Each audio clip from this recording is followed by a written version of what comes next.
ఎలా ఇన్ని సమస్యలు ఉన్నా నువ్వు ఎలా సంతోషంగా ఉండగలుగుతున్నావు? రాజులను, అధికారులను, నిన్ను, నన్ను, ఈ సృష్టిని మొత్తాన్ని పోషించగల వ్యక్తి నాకు తోడుగా ఉన్నాడు. ఎవరాయనా? 4 జీవుల మీద ఒక బంగారు సింహాసనం. ఆ బంగారు సింహాసనం మీద కోటి సూర్య కాంతుల తేజోమయుడైన దేవుడు సింహాసనాసీనుడై ఉంటాడు.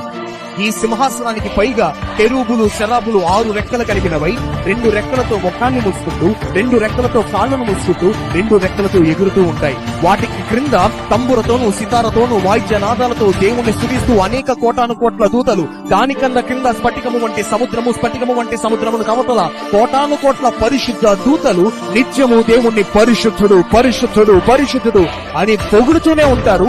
అట్టి పొగడ్తల మధ్య, అట్టి స్తుతుల మధ్య, అట్టి కీర్తనల మధ్య ఎంతో రాజ టీవితో మరణము ముళ్ళు విరచి మరణాన్ని జయించి లేచిన పునరుద్ధానుడైన యేసు సింహాసనాసీనుడై ఉంటాడు.